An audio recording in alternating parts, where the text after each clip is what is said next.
Welcome back, ladies and gentlemen. It is the August Origin series for Wild Rift. I am Lee Demon Smith, and joining me is Derry Holt, aka Desert Chew, and I have a fly landing right on top of my camera right now that I'm staring at. It's wonderful. It's wonderful. That is the summer right here, Derry. How you doing? Not too bad, mate. I am fly-free fantastically, so I'm glad that it's you suffering and not me, Lee. That's all I'll say.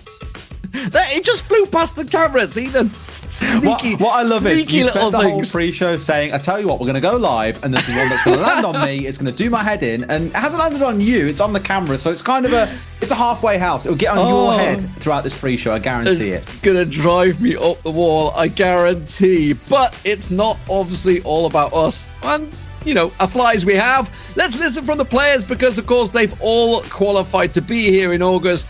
Let's hear their journey. The qualifiers went pretty well for my team. We won every single match. And I think the last game for the seeding was against the current champions, the Unicorns of Love. And we actually won them. But it doesn't say anything because it's just qualifiers and it was for the seeds. Every team in our region and in Turkey is getting better, like as we speak, you know. So yeah, qualifiers went, I wouldn't say poorly, but I know we could do better. I feel like we lost 2 big games in our qualifiers because unfortunately, like, some people couldn't have been there, but it is what it is. It's a sport. It's going to happen. The only thing we can really do is deal with it and push on. The qualifiers were very hard. They played very well. They bring us in a lot of difficulties, but we managed with our team and we qualified to this final. So we are very happy. The qualifiers went pretty well, I would say. Like, we won every single game without dropping a map. So it proves again that we are actually really good players. Obviously, in the beginning, you are like a bit pressured because you really want to perform well. You want to prove themselves that they got you in the team for a good reason. Like, but after some days, it was like gone basically. Like, they accepted me just as per usual. Like, I was playing for them for 5 years or something. At least it felt like that. The August qualifiers went very smoothly for us. We ended up not dropping a map at all. You know, I keep stressing that it's very hard to remain at the top, and it is very difficult because everybody else is really hungry. Everybody else is practicing more because they want to beat you. And so we do have to make sure that we're maintaining our level and still coming up with new ideas because otherwise they will catch up to us. Every single, favorite of the tournament is in our bracket. Like, when we saw the bracket, we were like, what? We qualified, and that's enough because our plan is anyway to win against any team that we meet in the finals. Like, if you want to be the champion, you still have to win against any team. So what matter, like, where you start, like, it doesn't really matter.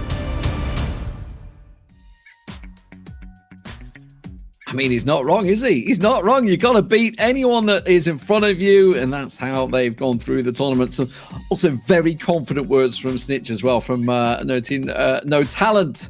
Yeah. I mean, I think, you know, it's fairness. You know, they've won both monthly finals. They are the final boss, effectively, the team to beat.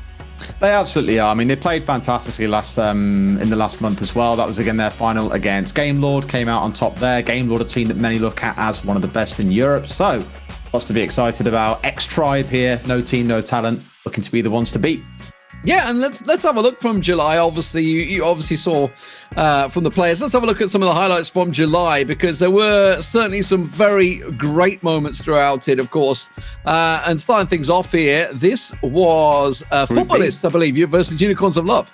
It was, yeah, 3-2 to Footballists as well. 3-2 to Unicorns of Love. Footballists, putting up a really, really interesting game. And for a while, we all thought it was going to go the way of Footballists. They might be able to do it. And coming in, I think many were looking at them and saying, Unicorns of Love, no one's beating them here. They've smashed their way through the bracket. They barely dropped any maps across June and July.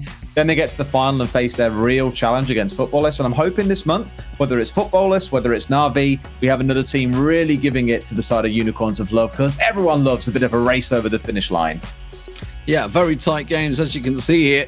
This one being a very tight team fight between them all. And you can see Footballists almost, just look how low some of the Unicorns of Love players are. If they just had a slightly better engagement, that could have been very much their team fight instead. As you can see, it sort of snowballed away from them in that matchup there. And it does put Unicorns of Love, of course, in a fantastic spot to qualify. They are the #1 team from the Group B now.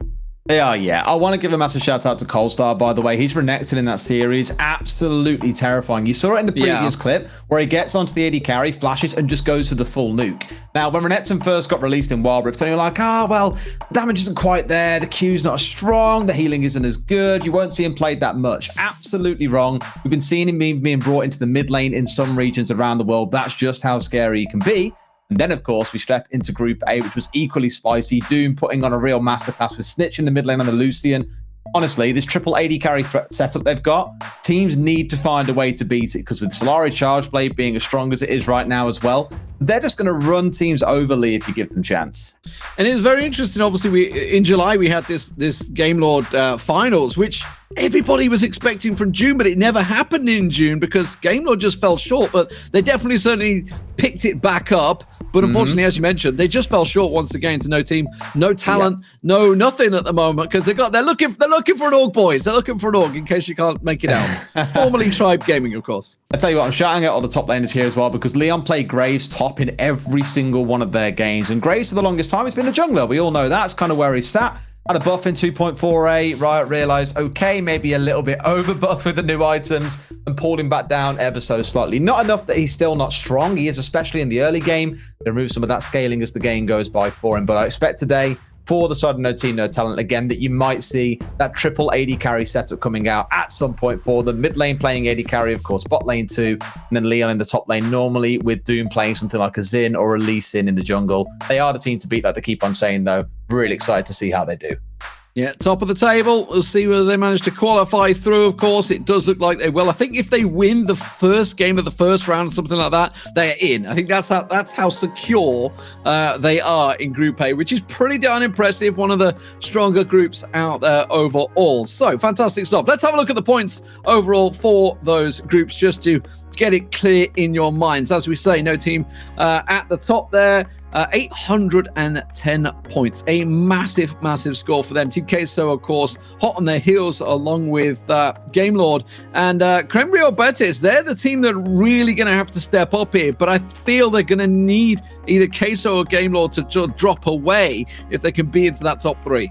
It's quite spicy because at the top here, no team, no talent, only need to win their first match of the day and they are qualified for the championship. That is how close they are. It would be an absolute blunder if they were to slip out of the first round and slip out of the lower bracket. That's simply not going to happen. You can basically look at them as qualified. So as you say, that second and third spot is where it really starts to get spicy. We need a miracle run for Creme Real Betis here to be able to keep up with Game Lord and Team Queso. At the minute, they're the three in pole position to take it, but you never know.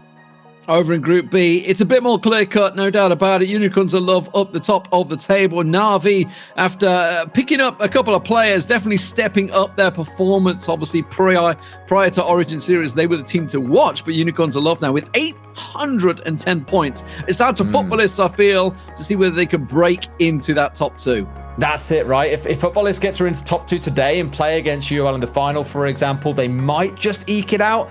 I think the point you walk away with for winning this month is at the stage where they might be able to get, and I'll do a quick check, it's 96 points, sorry, not 96, it's about 86 points between second and third place. So really, footballists need to go on and win the whole thing. I think even if they beat Na'Vi there, they'd still make it. In fact, no, Na'Vi need to finish third, footballists need to finish third. Otherwise, it's going to be Na'Vi and UOL that go through to the championship. Let's have a look at Group C then, just to round things out here.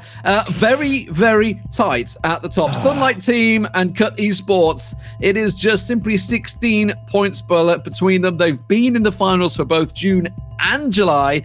I expect them to be there in August, and I've got a feeling there is only one place coming from Group C. It's going to be down to that finals. It's going to be close, Terry. It is. There's 16 points between the two of them, right? That means whoever wins this final, and being honest, we're likely going to see these two in the final. No other team really holds a candle to either Cut or Sunlight right now. The winner of that walks away with an extra, I think it's 80 points, and no matter which way you look at it, the winner of that game between those two, which is likely to be the final, will be the one that goes through to the championship. There's only one place coming out of Group C, 3 from Group A, 2 from B, and 1 from C. So although both teams have been neck and neck, they've won 1 each so far. July did give an extra bonus number of points, which is why Sunlight are ever so slightly ahead.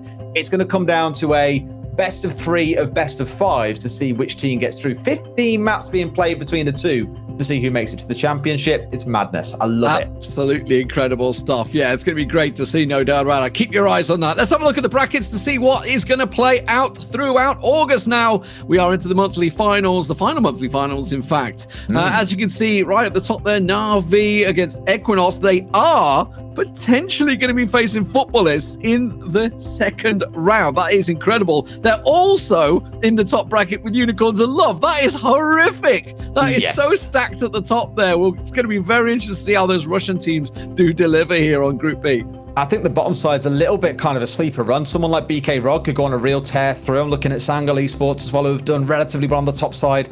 They're probably not going to be able to breeze their way past teams like Na'Vi and UOL. Fun fact, actually, Sangal have been knocked out of the top bracket in both of their runs so far against UOL and lost in the lower bracket to BK Rog. So it's been a bit of a rough one for them so far. Bottom side, BK Rog could go quite far here, but everyone is going to be watching those round 1 games in the top half of this upper bracket because that's where the big boys sit. And as we've mentioned, it's going to be that sprint over the finish line to see who makes it through the lower bracket. This could have a really explosive end to it, D-Man. All right, let's have a look at Group C then to see how that's going to work out. Remember, keep your eyes on Sunlight and Cut. They are separated in the brackets, so it would be winner bracket where they potentially would meet each other. Of course, they have to get past the other teams first. Absolutely. I mean, they'll both make it through into the upper bracket final, right? Then one will lose and go down to the losers final. The last thing either of them can afford is to lose that losers final. So you're going to be very wary about those teams in the lower bracket who might have something spicy planned for this month and finally be able to bring down one of the two. But as mentioned, I do expect we'll see both of those teams in that best of 5 grand final, the winner being the one who qualifies to the championship. Let's have a look over at Group A. Obviously, the lion's share of the European teams lying here. No team, no talent. Right at the top of the corner there. They're going to be first one out. Kremreal Batis are in their same bracket. Now, remember, Kremreal Batis currently sitting in 4th place. It's the top 3 that will qualify through. And Kremreal Batis need to have a really strong run here. So it does look like they're going to have to take down what is potentially the top team to get there. Meanwhile, you've obviously got Game Lord in there, as we would expect. Team Queso Spain, because you should point out there is 2 of them in there. So definitely going to be very stacked over in Group A, which obviously we'll be seeing the final games of today. Yeah, I'm really nervous for Kremreal Betis. I think it's a little bit too late at this point, but if your teams like Team Queso, like No Team No Talent are kind of safe, but I think Queso might be looking at it going, it could go wrong, so let's put in a really solid performance today. It's almost like you've kind of laid the road here and said, here are the big teams who should win and need to win to secure their spot. But like any competition, you just don't know what underdog is going to come out of what bit of woodwork and cause a surprise for the would-be winners. As we said, Game Lord, who are currently sitting in second, they went out very early on in the June finals. So let's have a look at what we got today for you. Kicking things off over in Group B, we're going to look towards Sangal. They are up against SMB, so that's going to be the best of 3 to start things off. That will be the first game here. Then we'll be moving over to, I believe, Group C and rounding things off with Group A at the end of the day. Of course, it all depends how things simply play out within the tournament as well. I'm just saying, right, I'm really disappointed because in all of our rehearsals, you were like, super massive blaze, and here you are going SMB. It's because I was looking at something else. And, I was checking the runner show, make sure I had the right flow going. I was trying to be professional, Derry. Trying to be professional. Speaking of, I'm here to derail you, don't worry. Absolutely. Let's introduce the teams that will be playing today. Hello guys, my name is Omar Amin. I'm the coach for Cut Esports Wild Rift team. Luis Leos Loca competing for Game Lord in this Origin series. My last team was looking for Orc Black. Hello everyone, my name is Don and I'm mid laner for Na'Vi.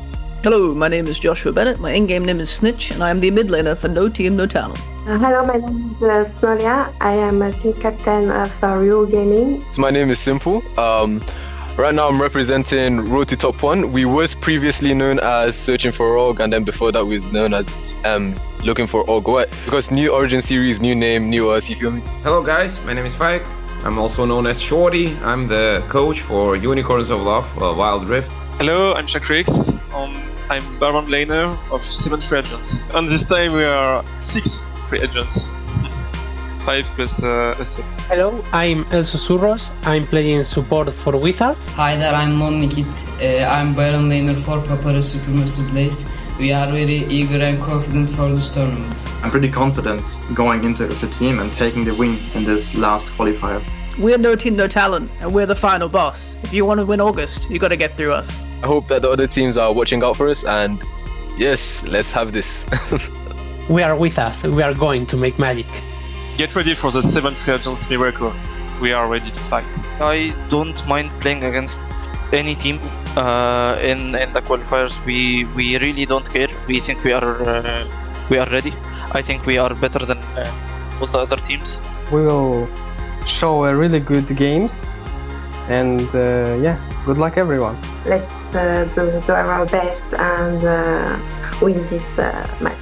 We are the reigning champions, and maybe some of you guys will think that we are not hungry anymore, that we are relaxed. We are not. We came here for one thing only, to win the 3rd Origin Series, and we're not going home without a win.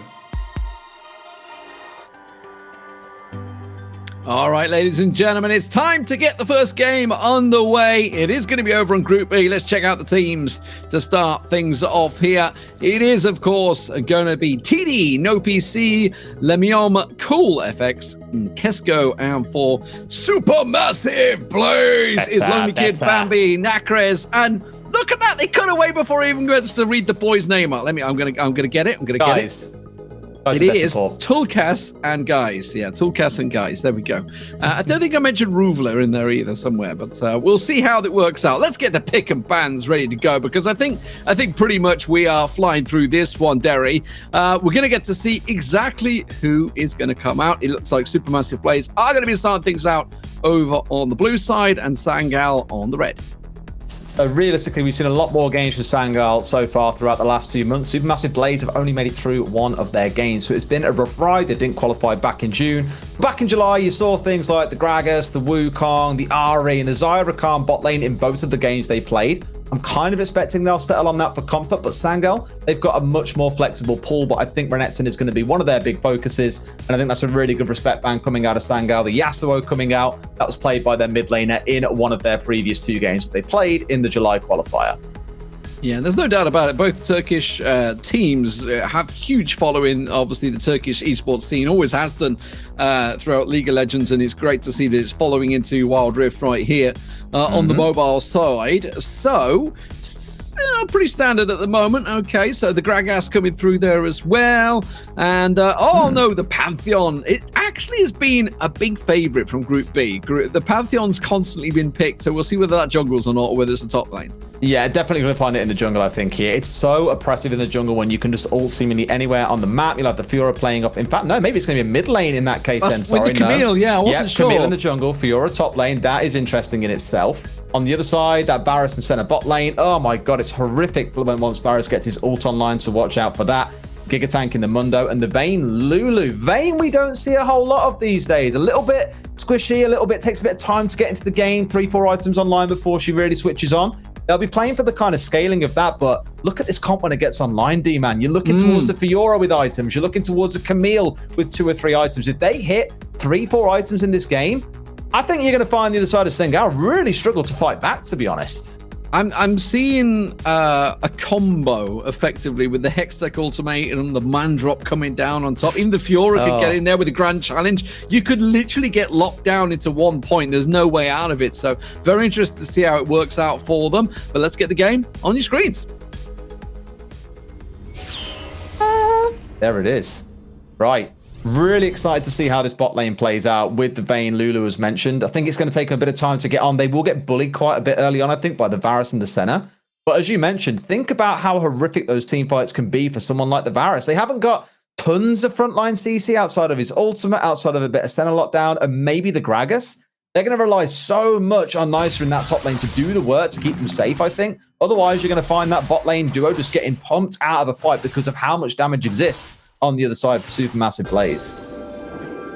So early invade coming through here. Bambi And guys going looking for it. No PC on the red buff. Going to get caught out. They're going aggressive and they're going to force him away from the red buff. There was no counter jungle coming out from Sangal, so that is a straight up steal. Now we can see the invade though coming in down on the south side towards the red buff.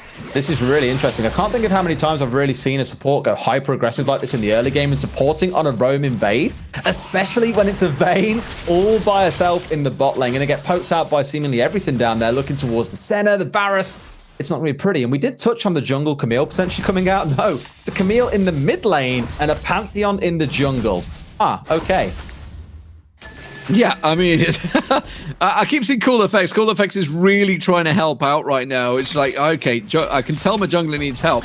Actually, Mundo's been pretty clever here. Realizing the Pantheon's gone down south, looking to go for the double blue instead of the double red in there. So he's going for the blue buff invade. We'll keep an eye on that one because you can see the Orianna's also moving up. That's all happening in the river right now because the Camille's coming up. There's the top lane. They're engaging one another, trying to get that Scuttle Crab away, but needing the help. And I think that invade is not going to work. He's passed a ward, and that is going to be Supermassive coming out really well in the jungle early game.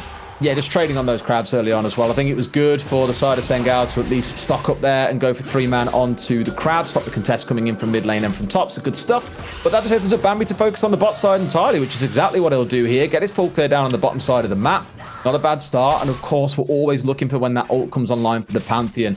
Because not at all to say that Mundo's ult is bad, but it's not exactly a man drop, as you say. The Grand Skyfall can land you in a lane seemingly anywhere. And my eyes turn immediately towards that bot lane. And here we go, potentially engage in the mid. Yeah, you can lock him up and do a lot of damage to him to pull the ball, go defensive with that command and just about keeping him in control. But I tell you what, Sangal, they are under pressure early on. Bear in mind, Sangal have at least double the points of Supermassive. So this is a very good start for Supermassive.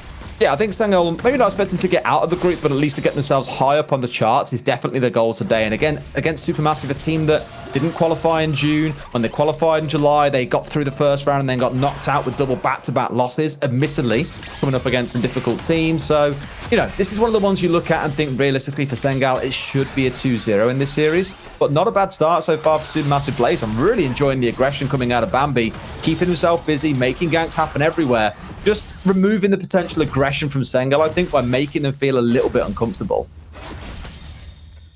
So we'll see how this does continue. We haven't really had a great deal of look at obviously the top and the bottom lanes. Obviously what's been going on with all the Baron and the Dragon lanes, as we prefer to call them these days. It is, of course, Gragas versus Furor in the top there. Gragas, we know what comes in the package between these two, which is probably why we've not really had to look at them much. Nah, it'd be a bit of a wet noodle fight for a while until the Fiora gets the first item online. Note, though, in the bot lane, both recooled down, got items online because they know that in about 20 seconds or so, this Drake is coming online, as is the Herald, as of 2.4, of course. Those spawning at exactly the same time. So you can make a choice to trade one if you don't care too much about the first Drake. First one's an Ocean. Not the best one in the world. Maybe you do admit here and say, you know what, I don't want to fight over that. We'll just go and focus on the Herald instead. You can see immediately that Sangal are the first ones around this. And this is what you'll see from those stronger teams, Lee. A bit of earlier team grouping, better positioning for these team fights. Wards are down everywhere as well. Supermassive Blaze are the ones who've got to try and fight their way into this territory, reclaim vision, and then start squaring up for it. But potentially not. Sangal already backing off. Yeah, I think they've read the situation, realized obviously they got the crab, and that was about all. So they have the vision in and around Draken, but realized, hang on a minute, we're being closed in upon. We're not really in a great state to fight here. If you noticed, Supermassive Blaze actually all backed, or mostly had backed, so they've actually all spent. So I'll be interested to see where they were maybe ahead in the items, and it was a good read from Sangal to say, okay, let's not just fight just yet. Absolutely not. No, it's being cautious, right? You don't want to get yourself dunked on by like a Pantheon in the early game, ulted by the Camille, ulted with the Lulu on top of them as well to make sure you're CC'd for even longer. That's what you're constantly being wary of. And given how slow it's been to begin with, neither side really committing to taking an objective so far. I'm wondering when that first catch comes through. It's been 5 minutes and no kills. Yeah, this looks like it may well be it. You can see there's the challenge coming straight through. So they're going to lock up Kenko. Not really the one they were looking for, in fairness. Go for that center. So didn't really manage to land it. Got to keep your eye on that ball as well around the mid lane at the moment. It's just a very much a trade back and forward. But I got to be honest, Sangal have come out on top with a lot of hit points, whereas Supermassive Blaze have just been shredded down, and now finally the top laner arrives. This is Bambi just simply committing to try go for the smite fight. Doesn't work out. Really tried his best there, no, but it is secured away by Sengal. I think a little bit early on that smite, but I appreciate it. I understand the idea and what it was they were going for. And with the jungler down, bearing in mind, relatively low respawn timers, ults are mostly down for both sides. A couple on the side of Supermassive Blaze. They're going to turn straight towards the Herald here, but the Pantheon's back on. The Camille and the Orianna not anywhere near this fight. You might see the Pantheon ult in here. Well, Lonely Kid living up to his name right now, all alone, waiting for the rest of his team to arrive. Finally, will manage to get the Grand Challenge down onto Nisa there. Should be able to lock out the kill, but the Red Herald will go over to the red team. And that's all they wanted, the Rift Herald going picked up. But they are going to lose, what, 2-3 for the chance. And they've kind of overcommitted a little bit there. Yeah, and you give the Vayne 2 kills as well. What a way to accelerate her mid-game at level 8 at this point. So halfway on that journey to absolute night terrors for the other team. But that was, oh, the flash forward and the stun to the wall. Okay. I mean, he's managed to get the flash stun. It worked out. They've got to trade the damage, though, at the moment. The Vayne does, in the end, get away, but the Mundo goes down. It was a 1-for-1 trade. But did Tulkas pick up the kill again? I'm not sure as well. We'll see when the scoreboard comes back up. But I want to touch again on that fight around the Herald. Wow. The ult in, the separation. Poor Nisa, by the way. Missing every ability possible. The charge misses. The ult misses. Poor Varus, as we mentioned on, by the way. Stunned up by the Vayne. Stunned up by the Pantheon. Watch him here. It just has nothing to do with the Varus. Steps back to this wall. Ult into the wall. Sorry, Eat into the wall by the Vayne. Stunned by the Pantheon. Ult comes through in a second, I think, onto the Vayne to make sure he stays alive. Nisa misses the ult. Everything falls apart. And the thing is, with no Orianna there, with the Varus completely CC'd up and a pretty, I suppose at this point, low gold center, there is just no damage coming out of those tanks on the side of Sengal. Really well played by Supermassive. I mean, that is the difference, effectively, when you trade for the Mundo, because obviously you don't have great crowd control. Sure, you have a slow in there, but other than the explosive cask and obviously the ball, the shockwave, you know, there's not a lot to protect him. Obviously, the center can only do so much to try and keep them away. So, as you say, you know, when you get pinned by the other Vayne against the wall, you're pretty screwed. Yeah, it was honestly just a really, really well-placed play, I think. It was a bit risky at first with the Fiora going in, but did bait out a number of cooldowns, and we mentioned the lack of ultimates for Sengal. It's a very, very smart fight coming out of Supermassive. Now we'll see what the focus is. You've got the Pantheon moving on towards the bottom side, I think. More running away from those in the mid lane. A big engage coming in, and again, it's the Varus being caught out. And he got pinned beautifully once again there. They turn it back around. It's going to be 2. Can they make it 3, or will they just simply get the tower here? This is going to be Supermassive, really turning things on. You know, Sangala were happy just to retreat back to simple lane plays and got completely caught napping. And they get the first tower as well. Again, mega play for Supermassive. Unfortunately for the Varus, no flash online. Understandable, you can't really get away, but you should be respecting that. Orianna, Varus, 2 of the worst champions that you can have without flash up, for example, for getting yourself isolated, especially when there's something like a Camille on side, the Pantheon on side. It is such a kill lane in the mid lane, yet right now, they are feasting on cool effects on that Varus. Yeah, and unfortunately, they're feeding the Vayne, and you can see 304, 7,000 gold compared to 5,900 on that's just not good. And there you go, just items pinging into place, looking great right now, and that's going to cause a real problem in the next team fight. It's just so which is happening right now, actually, on the picture-in-picture. I can see they're getting involved immediately as we look at the replay. Sangal actually going for the middle turret, so they're engaging as well as we pull out the replay. Let's have a look at what's going on here. The Mundo will get caught out. The tower did go down. In the end, it was a trade. Supermassive picking up the kill with the Rift Herald being pressured on them by Sangal. I'm not so sold on that call, to be honest with you, D-Man, because the Drake just came up and, look, it's a Cloud Drake. Most teams don't really care about it at this point, but I think at this point you're going to take it for free, knowing there is no way the Mundo can possibly get out of base and contest you in time. It'll be a freebie coming up to Supermassive Blaze. No huge complaints there. With nothing else, the team setting up as they are with more ultimates, more catches, another dive in. And then they're going to dive straight through the bushes. There's absolutely no vision there. The tower goes down instantly, and Supermassive Blaze just turn on the power. Straight in, straight around. That's a bit of a deep dive in the end there. Realizing they're going to try and have to get away from that one. That's a double kill coming out for the Orianna there. So nicely worked out to counter it in the end. But it was a 2-for-2 trade with another tower falling.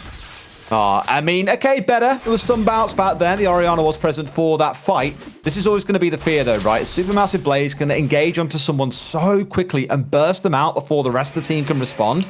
If you get into a spot where you've got the center there, for example, she's bringing out the ultimate. Someone's got barrier on side, of which both the mid laner and the AD carry do, plus the top laner, of course. If you can survive through that initial burst, you'll be just fine. But here, they managed to survive for a second. It's a focus onto the center, and the problem is that they're focusing so heavily onto the support to start. They do get the barrels, but they overcommit for it. And then it's all down to Lemium, all by himself on the Ariana, happily picking up a double kill off the back of it. I think not so much a massive misfocus, but maybe the focus next time should be onto the Varus and then the Ariana. Oh, and speaking of, they're going straight back into it. No messing around here. This is going to be a top kill, and this should be picked up by Supermassive here. They're certainly looking stronger at the moment. The Mundo finally arrives, but it's already 2 down, and now he's going to get turned on. What can he do? Absolutely nothing. It's just simply back away to the tower, and it is another 2 for 0 for Supermassive Blaze. Yeah, not too bad as well. Focusing down the tank, and you saw towards the back end of the fight how low a couple of those members won't. I thought for a second we might see Sengal get 1 or 2 back, but don't forget, at the same time, you've had the Fiora off, doing what she does best, split pushing in the bot lane. Yeah, everything going at the moment to Supermassive Blaze. Despite that early start, that early pressure, the Dragon being picked up, things were looking good for Sangal. You know, in terms of lane phase, yes, they lost the early jungle pressure, which I'm sure they're going to try and relieve the second time out. But at the moment, let's have a look once again. So it was all about that tower pressure once again and quickly relieved. So I've got to be honest with 2 for 2. 2 for a tower, I'll take it. I will give, though, Cool Effects missed both his ultimate and a pretty critical Q in that fight as well. If he managed to land that, maybe he discourages the engage that you see coming in. Maybe the batliner Camille goes down after she's ran away from the fight on, like, foot log. Basically, no HP left. The shield at the end from the Lulu being one of the saving graces, I feel, in that fight. Just, again, a couple of big ults or key abilities being missed by the side of Sangal here. I want to see that come online because when this comp works, their disengage is ludicrous. Gragas ultimate, the Orianna ultimate, the W coming out of Kesko, sorry, on the center. Also the Varus ultimate. They've got so much to work for them, but it just feels like they're constantly being caught out and not giving themselves room to breathe. Yeah, and the gold, of course, is sort of leading that way with the 6,000 advantage here. Lonely Kid's happy to duel at the moment with Nisty. He's going to try and build up towards that grand challenge if he really wants to go for it. Don't think it's going to be worth it. And I think he's realized it the same because they are putting the pressure on towards the top tower now. Here comes the support, Orion. Tulka trying to get the bolts onto No PC, saying, no, you're not going to land that cleaver on me. And they will back away. They're a bit low on the hit points. Sangal responding, but it doesn't matter. Supermassive have already retreated. Yeah, nothing really massive to worry about there. Once Mundo burns that ult, you're not going to want to stick around, but already Tulkas is starting to pose a threat. That Vayne that we spoke about, getting towards that kind of 3-4 item mark. And a quick look at the stacks, by the way, 63 on the center right now, already getting pretty rapidly towards that point of being terrifying. Also worth noting, of course, that fasting center in the supportive role here, you do get more of those souls for not killing minions. That's why you see it getting up so high, and with the cleaver online, shredding through the other side. The problem really is that the only real person that's benefiting is going to be the Varus sitting there as her marksman. And we've seen exactly how well he's fared in fights so far, has always been the primary target. So kind of left with something up a creek is the way I'll word it, D-Man. Pretty much. No paddles included. Mountain Drake coming online. So this is going to be the big team fight, I feel. And obviously Supermassive, yes, they have the gold advantage, but Sangar trying to get the position and the vision early on, and they've already started it. Supermassive are way out of position here. They're going to have to try and dive for it. Now they go with the aggression. I was going to try and pass you, but it doesn't matter because it's happening so quickly. They've got the pin onto Nisa. Nisa can do nothing about that one. Caught out, the top laner absolutely devastated, and Supermassive just showing the power that gold has given them. I feel like I'm almost repeating myself from 5 minutes ago. Look at the order of flow. I mean, one, you found the Varus going down there with barrier still up. Flash, I think, had come on off cooldown whilst he was already dead, so that wasn't available. But what do? They focus onto Cool FX and nuke him out. As soon as the Pantheon nukes in, that's pretty much the end of that one. What comes up next? They just burn their way through the rest of the team. Nisa again missing another big you are the main disengage for your team. And twice in a crucial fight, they've missed their ultimate. It's removed the point of even having a Gragas on side. It's just completely falling apart for Sengal. What an upset this game is turning out to be. Absolutely. Supermassive Blaze turning up here in game number 1. Now, with the Baron online, they've got the 10k gold advantage. Now it's time to turn the game in their favor and finish it off. Let's have a look at the replay, because I didn't get a chance to set you up here. So you get a chance to look.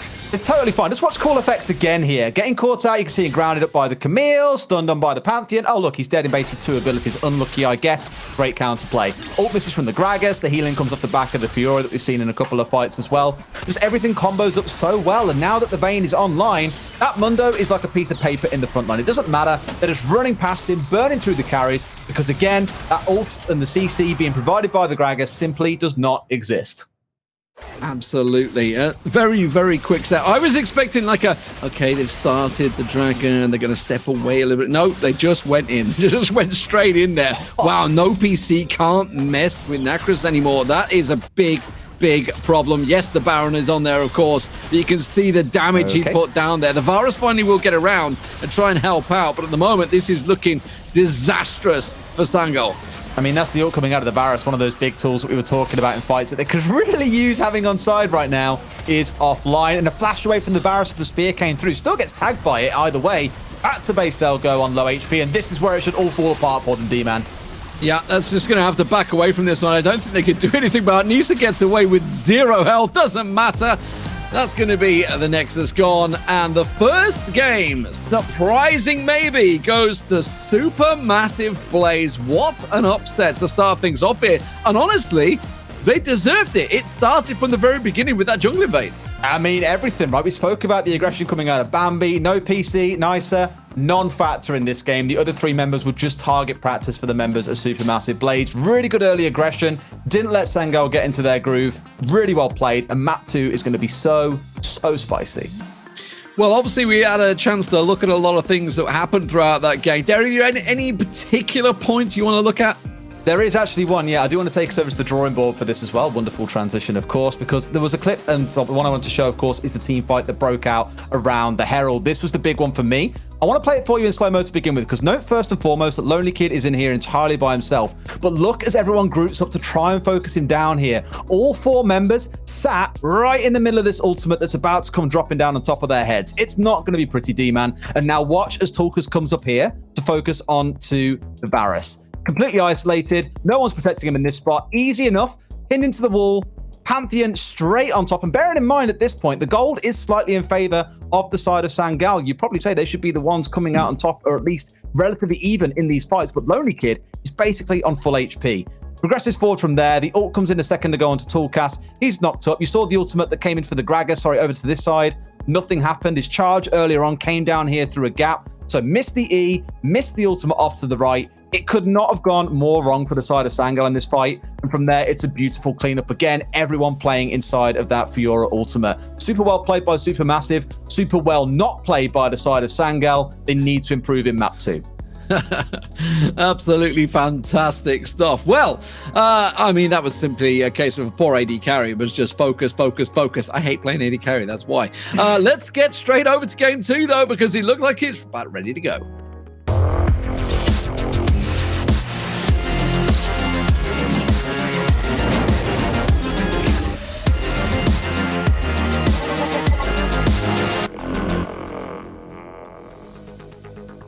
All right, there's the teams once again. As we've just seen there, we'll see whether they can turn things around here, because Supermassive Blaze now on the red side, looking fantastic in that first game. And don't forget about Sangal. Sangal, they're the team that took Unicorns of Love to game 3 last month. Seems to be a very different team that has turned up this time around there, Derek. Just a little bit so far. I mean, look, everyone can get, I'm not going to say cheesed, but you can be upset quite early in the mid game and it snowballs away from there. You saw the Camille, you saw the Pantheon, you saw the damage it was doing. I would be shocked if there is not a ban coming out against one of those champions in this game. Sure, you respect ban the Yasuo last time round. You know that you can shut that down with some good mid lane aggression. So let's get rid of the Camille, get rid of the Pantheon, things that can catch out your carries so easily. And let's make this a clean one, Sengal. Otherwise, this could be a huge upset, and one that personally, we in the Britain, we live for underdog stories. I'll take it. Absolutely. Let's get the pick and bans on the way for game number 2. Will we see any adjustments? Any focus bans coming out from there? Of course, the Vayne certainly doing very well, but I wouldn't say it is certainly something they should focus. Sangal, of course, starting out on the blue side this time. And once again, the Akali banned out. Makes sense as well. Akali just super strong for every single team. You're probably going to see it taken away a lot. Similar story for the Ziggs. Some teams, I think, are prioritizing it more than others right now. You see it picked up a little bit throughout Group B. We've seen Unicorns Look play it, for example. Vivax have played it a number of times, and even once or twice these teams along the way. There is that respect ban that I spoke about, by the way, the Camille coming through in place of the Yasuo. Want to know if it's a Pantheon as the next one, or do they ignore it? Nope, so still respect banning out the Yasuo. It's clearly thinking, okay, that guy's a little bit too deadly on it. Let's not give it to him. Yeah, so I mean, the bonus, I think, for Supermassive, I think the thing that threw them is because they picked that Camilla, like, oh, they picked the jungler early. And then obviously they come out with the Pantheon. And then there's the Fiora, and they're like, oh, where the heck is anything being played? We don't know what's going on here. So it is going to be the Corki first picked for Sangal, and that means the Gragas will be stolen away for Supermassive. Interesting. I wonder if Lonely Kid... Oh, okay, maybe not. Could be going into the jungle here. Could even find it going into support or in the mid lane. Flex picks on both sides outside of the Fiora right now. You could argue the same about the Pantheon. So Sengal currently showing very little. Their third pick could be what gives it away unless they pick up a support, which they have done with the Braum. Very strong pick. And now that Corki and Pantheon could go into a number of different positions. So right now, Supermassive Blaze are going to have to pick assuming things without really knowing for concrete where those two are going. Good draft by Sengal.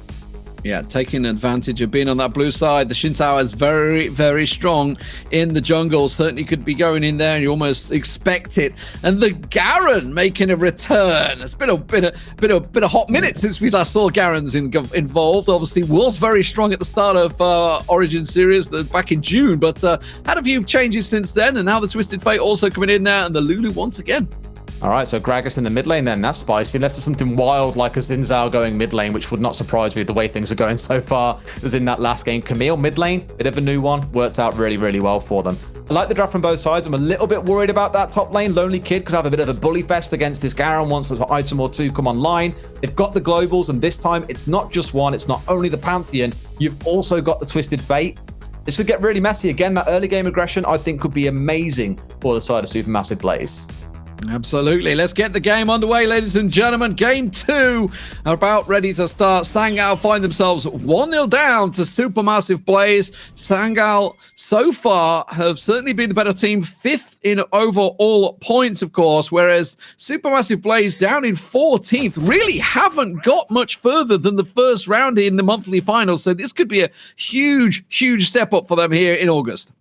Oh, I got that a bit wrong, my bad. Actually, it's Sangal playing on this comp rather than, Supermassive Blaze. Got a bit too excited seeing the Pantheon come out once again, but as it shapes up here, let's see how this mid lane goes. It's the Fiora starting in the mid lane as well. So, okay, like I say, maybe you see a wild change or two. Drag us up on the top side, Fiora in the mid. What is it with things like Fiora and Camille? Things we're so used to seeing on the top side, currently finding themselves heading into the mid lane. Yeah, I mean, there's no doubt about it. Obviously, if you use the sort of League of Legends and maybe you follow the LEC or the LCS, etc., then if you play Wild Rift, you'll find things are very different in terms of style, in terms of play, in terms of where you may find champions even playing as well. So it's very different. Obviously, has its own balance, etc., in there as well. And the fact is, some champions just play different, and some are better, some are worse. You know, it's obviously down to player preference. Xin Zhao, I would say, is certainly one of those very strong junglers right now, though.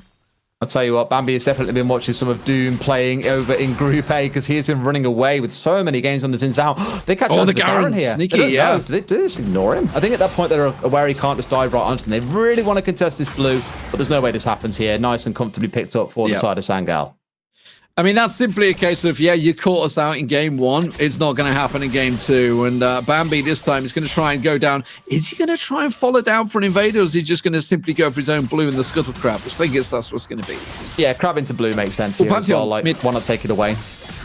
Having a little peek, going to try and get him towards the Fiora there. Already used the pounce though, so won't be able to stun once again. We'll be able to get the reset in the second. Should be able to finish it off, and he will be. And that is a simple jungle pickup. No PC doing some good work, and we'll take the Wolves. That's the early advantage they want this time round. Yeah, bit of a mistake by Nacris there, getting a little bit aggressive, being caught out. And as soon as that blue smite came out from Sangal, you just knew it was going to fall apart from there. And again, maybe they even caught one more out. Lonely Kid having to flash away.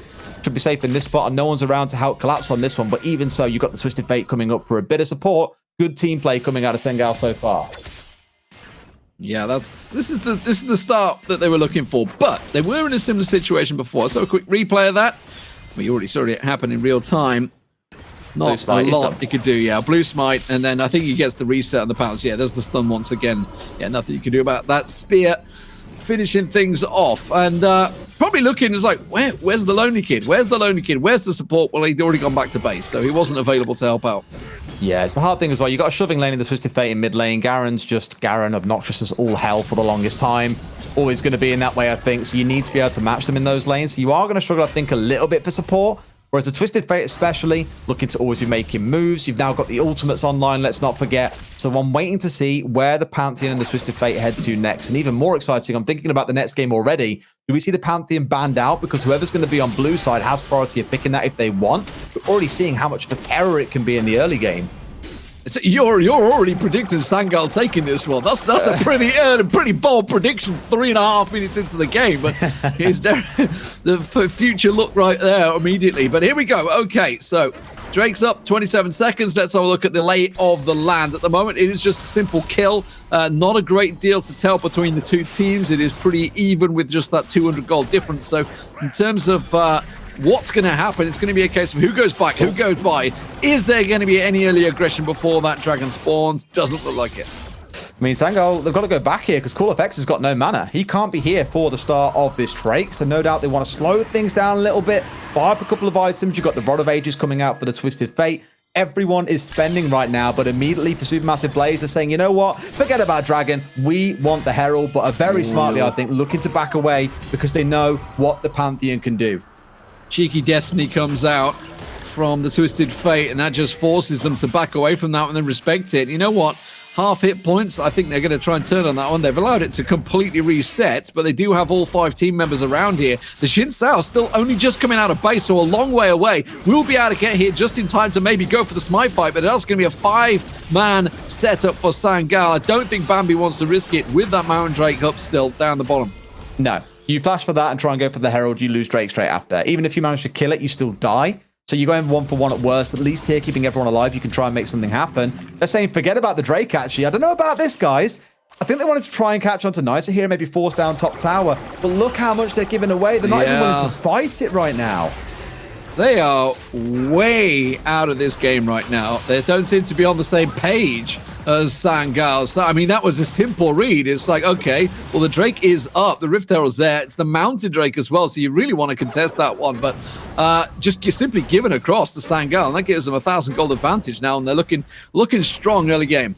I think they're just too scared to fight them, right? Because, again, think about the stun stacking you've got with the Twisted Fate gold card into the stun coming out of the Pantheon. The Braum gets in the mix. You will pop someone if they go in hard like that. Really, you want Tulkas to get himself to his 100 AD to get the bonus. You want to find the Fiora getting a first item online. Gragas being a little bit tankier than he is right now.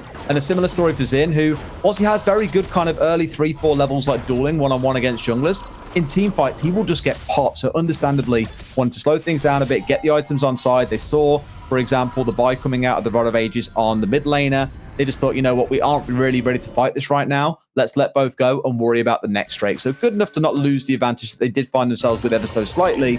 But now it's Sangal pulling ahead about 1k in the lead. I would say a much more normal game for once. Finally, a slowdown. I mean, look, we've only had 1 kill in 6 minutes. This is pretty much just a normal game we would expect. Obviously, we've seen some of these games that have been absolutely wild with kills left and right and just non-stop. The lane phase almost disappears. But it does seem that everybody's respecting that lane phase. And I think that's down to, as you say, Supermassive. They want to just extend that lane phase effectively to get that farm going. We got to about 520 in the last game before we found the first kill coming in as well. So both teams, I think, are being quite respectful of the other. Probably because so many are so scared about the snowball away from that first Drake and the Herald that you want to be careful with it. Looking to maybe collapse onto the Fiora here, who is alone. 4 members stacking up, but equally, Supermassive Blaze have got 3 coming in for assistance. They're never too far away, always ready to jump in and help out if they need to. And I think at this point, Sangal read into that too and just say, look, we stay here. They are going to stack up on us, and it is going to be a fight we do not want to take. Yeah, it's a pretty scary team comp. There's no doubt about it. So they're being respectful. They are starting to surround this one now. They're going to try and go for it. There's the Xin Sao to try and separate the team. Wanted to get Nasir out, but instead, oh yeah, caught in the bushes. Don't want that. Tank Gragas, not quite yet, but they might be able to turn the kills back around to get themselves 1. Can they make it 2? No! Kenko will be able to get away from that one. Doesn't work out, and in the end, it is simply a 1-for-2 trade, but the tower did go down, but they're not done yet. In they go once again. The Xin Sao trying to work it out. The stand behind me. coming out and working wonders. That big shield from Kesko doing what it needed to. Limo will be able to survive.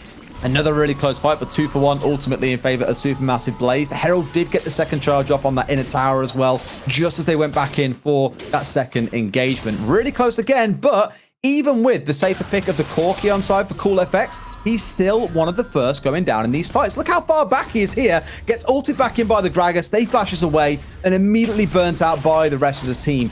Really good prioritization for Supermassive Blaze yet again onto those high damage, high value targets, and then trying to back away from there. They only lost their tank in response as well. Really good stuff. And the focus maybe from the side of Sengal. Don't really have a massive choice, admittedly, when you're being tossed about like a pinball by the Gragas. Not really the best. Uh-oh, this is not going to be a good sign. 4 versus 1 doesn't sort of work out too well, but he does manage to get himself in. The Lulu comes up. That saves the day as well. Will be able to get away. Is the Doc going to finish him off? Looks like he had an Ignite on him there, ticking away. They will be able to take the tower from this one. That's a problem. As Turkas will be able to back away from this one. Oh, they're not done. They have to evacuate. You can't just sit back in the bush. And they will, in the end, get away. A tower for 0. Yeah, they were so invested in that tower that we need this. We're fighting for it. We're staying. We're committing. I'm always nervous when you dive onto a Fiora because the outplay potential is real on that champion, but doesn't manage to walk away with anything magical. The support coming in, though, and again, from the right time from the Lulu. Keeps him alive. It's still a 2.5k-ish gold lead here coming out for the side of Sengal, though. So far, the wild growth from Guys being the hero of the day, it seems. Saving not only the team fight, but obviously saving the day there on poor old Tulkas. Nacris, sorry, it was. Oh, the timing, but now we're by the way. setting up Inferno Drake. Okay, let's see. This is going to be a full team fight. Let's set this one up, Derry. Yeah, I mean, Corki package online again as well at the perfect time, so picked up at the opportune moment. And that's why, again, you'll see a bit more conservation coming out of the side of Supermassive. They don't want to get themselves invested, but here we go, Sengal. Oh, separated and completely caught out there. Couldn't get the wild growth down quick enough, unfortunately. And you can see the Lonely Kid already picked off. Nerkus also going to be focused, though. Nasser's going to start turning very well. Oh, my word. Look at this. Can they get the damage down? The stuns come through, but Bambi is still popping off. He's still alive and manages to get in there. And that gives Tulkas the double kill. Oh, my word, indeed. A 3 for 2 in the end, but it does look like the Drake is almost certainly going to go to Supermassive. No, they don't want to risk it.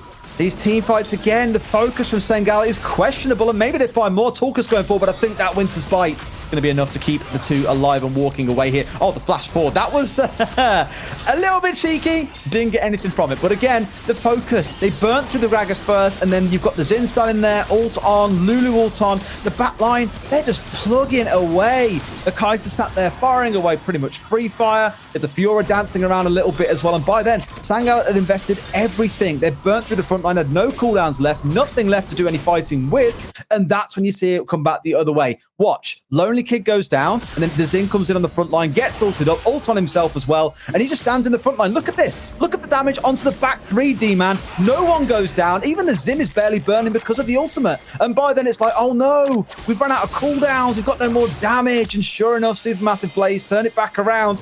You should not be losing a fight like that if you're that far ahead, Sengal, but that is just a real typical, I see hero, I try and kill hero, oh god, it's the wrong hero. Now we're going to find ourselves getting burnt out.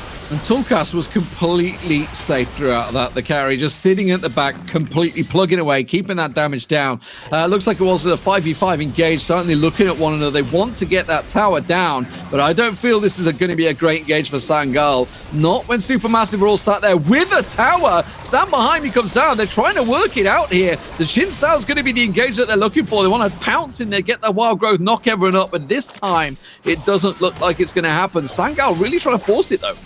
I mean, this is the thing, right? They've just forced out the Zin ult, the very thing that, you know, ruined them in the last fight because they couldn't get the damage down onto Bambi. Now that's been burnt out early, very preemptively by Bambi. A big mistake. They want to do this again. Right call to try and kill it. Here we go. Wild Growth will save the day, but it's going to be Sengal that try and engage, but again, it's under the tower. They have to be so cautious of this. They've lost themselves their AD carry. They have to back out.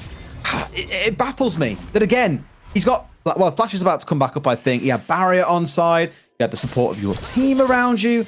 And still, Cool FX is the first one going down. It just keeps on happening, D-Man. And I'm not sure if it's a... I guess I'm kind of sure. It is... Oh, again, the top save by Bambi. I mean, Tulkas is low. They won't want to dive for that too much. But again, even in the spots where it's really good focus coming out of Supermassive Blaze, you can't pin it all on Cool FX. You think after 2 maps of being dived onto constantly, you'd learn to back away and play things at least a little more carefully. Well, it does seem that the long, drawn-out fight will get the tower. Okay, let's have a look. It's just one of those ones again where all the ults kind of pile up. Yeah, this is the thing, right? And he's just constantly finding himself caught out. I will give Lonely Kid's ultimate a lot better than what we saw out of Nysa in the previous game. In this one, I think a little bit of an overinvestment by Bambi, not respecting the fact that you will get instantly stunned and blown up by the Pantheon, along with the damage coming out of the Twisted Fate. It's a little bit overzealous there in his attempt. Nacres wants to try and get this Scuttle Crab down. Obviously, the vision for the Baron is pretty key right now, but it's going to be Sangal that will take that one. And while this back and forth has kind of been swinging into Supermassive's way in terms of team fights, you can see obviously Sangal still holding on to that gold lead that they've been sitting on. That's because they have the 3 outer turrets right now, whereas Supermassive still don't have any down yet. So there's gold effectively in the bank when they can get them. The question is, can they get them? That's always the big question, right? You're looking towards the objectives again. It's a big one. I mean, yes, the Baron being on side, you wonder, can that be the next big focus for either of these sides? I'd be a little bit nervous if I was Sengal because they've had a 3k goldie, let's not forget. That has shrunk down to about 2k, which might make you say, well, they're still ahead, so there's no problem, right? They can still try and focus on gathering around the Baron. It's the nature of these fights and how they keep on swinging towards Supermassive Blaze. There have been some good moments, some good highlights coming out of Sengal, but Supermassive are the ones, for my money at least, that are looking more dominant in these fights. If they 2-0 this, I will be shocked. Yeah, this would definitely be a big upset. There's no doubt about it. Sangal will be shocked as well. And Supermassive, well, they will be almost doubling their points instantly, which would be fantastic for them. They're certainly not within a shout, I don't think, of upsetting the likes of Na'Vi and Unicorns of Love that also reside in this group very much at the top of the table. But here we go, Ocean Drag coming down. Let's have a look. Are they going to try and go for it here? Sangal trying to set themselves up already. Just look at who they focus to get. Lonely Kid was the one getting tagged up a little bit there, and in we go, Zin's in. Is he going to get the wild growth? Yes, he is. That's going to bounce them up. And Cold Effect is in the middle of the enemy team. That's not where an AD carry needs to be, but he's managed to avoid the mitigation. Does finally go down, and now let's see how this turns around for them. Lonely Kid off the side there, trying to pick them off. They have lost Nacres now, but of course, keep your eye on Tulkas. Keeping that free damage down at the moment. Nisa's the only one with hit points. The revive's going to come around the back there, but look at Tulkas. Keeps plugging away, and that is a massive problem for Sangal. They just can't get that AD carry picked off. Big question mark. Call FX frontline. Hello. Not really the kind of way you play this game, to be fair with you, buddy. But now it's another one being caught out, snapped up by the slow. That's going to be an easy kill coming through too. And this should be another 2 kills going their way. No big issue. Wild growth coming out for the double knockup. They get the clean. Supermassive Blaze. I said as well 2 minutes ago, I'm nervous about fights for Sengal, and they show exactly why. They get aced, and Supermassive Blaze are blazing into the future. Yeah, I mean, we'll look at a replay of it in a minute, but I just want to look at like how he was out of position again, because that's 2 team fights running the AD carry, and I think he used the package, didn't he? I think he cut across the team with the package, and it just put him massively out of position. I don't think he had the package, did he? I think he just W didn't know. No, he does a package. You Where are is right, he? absolutely. Yeah. Look at him here on the left-hand side, right? He dashes towards the back line, but you're in the middle. There's the package, where look. They want you. You're on the Lulu. You're on the Gragas. You're sat in the middle of people that are going to polymorph you, stun you, get you knocked up, and sure enough, he's just playing damage control at that point. Both summons being burnt out. The Kai'Sa with a really smart ult towards the back where no one was able to protect the flank. It forces the Corki to flash back into the middle, and it's an easy burn down from there. It does devolve into a bit of chaos, but Bambi here is in the background on half HP, whilst everyone around him is on like 10%. It's the easiest burn through in the world, and the wild growth that you see come out in a minute. Really smart. I'm not too sure what it is the side of Sangal are looking for here. Maybe a smite steal, for example, but it just goes catastrophically wrong, and surely Baron should be on the card for the side of Supermassive Blaze. However, they are benefiting the most when Sangal are coming in with those really poor engages, so why not let them do it yet again? Okay, I'm going to give him the benefit of the doubt because he used the package, and I think what happened is he landed on the border between the blue buff and the river, And what it does is sometimes will plop you over the other side. Now, I think that's what happened. It obviously put him way too far. He's probably like, oh my God, I'm in the blue buff. I'm miles away. I'm completely out of position, and sort of panic flash and get out of there. And I think that just completely threw his game off that one moment. That's what I'm giving him. I'm giving him the benefit of the doubt for that. Not convinced.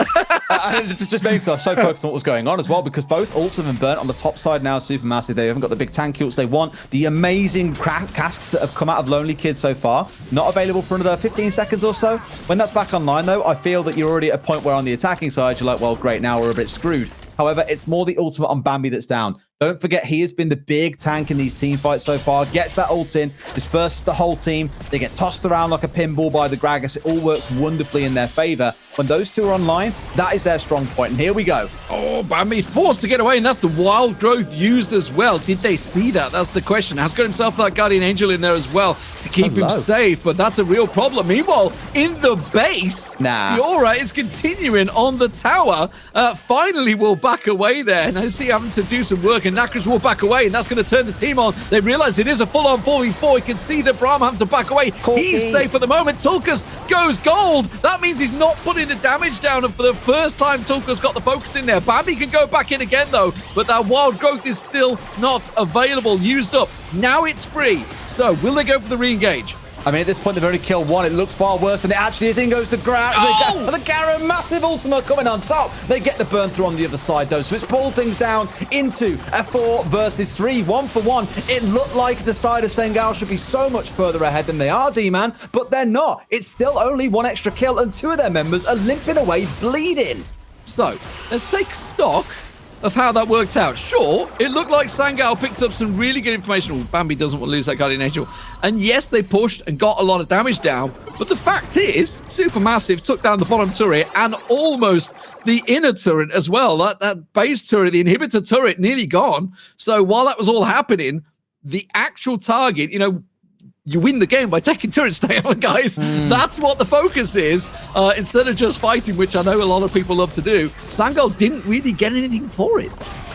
I just get nervous. The more further into this game we get, the stronger the Fiora is going to be against the Garen. He's had to go full armor at this point as well, understandably. There isn't really a massive AP threat, but the catch onto Bambi. He's got GA as well. He won't be too worried about that. What the focus is going to be here is 100% this trait. This could be the kind of thing that looks to end a game as well if they're not careful, because what have we said time and time again? Cool effects getting caught out, bad focus from Sangal. Keep an eye on where they engage and where cool effects moves.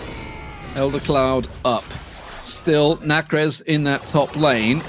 So they're going to start things off, leash it off. Oh, Lonely Kid's got to be careful here. You can see Bambi wants to get involved, but the rest of his team are not quite on the same page, but they're so scared of Bambi, they're completely backing away. And that's left Nicey, and Nicey completely separated from his team. Gets caught out. A wild growth catching all 4 members of Sangal out, and it is decimation from there. The Supermassive Blaze have absolutely lived up to their name, delivering. Lemoyne has to run for his life. This could be game right now.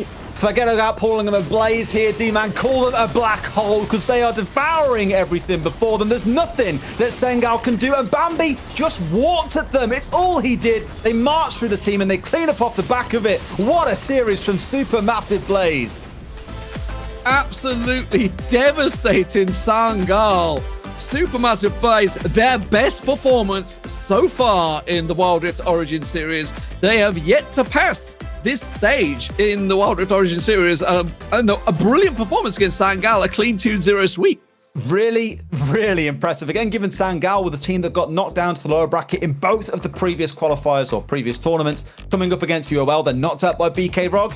2 pretty serious names in there. Yet here's Supermassive Blaze coming in and crushing them outright. Incredible 2 games, one with the global engage comp, the Pantheon, one playing against it, and they play it perfectly both times. I'm so excited to see what they can do in the next iteration of the Origin series, because that's super impressive. What a series to start things off, ladies and gentlemen. That was Group B. We're going to be going over to Group C next after the break. We'll see you then.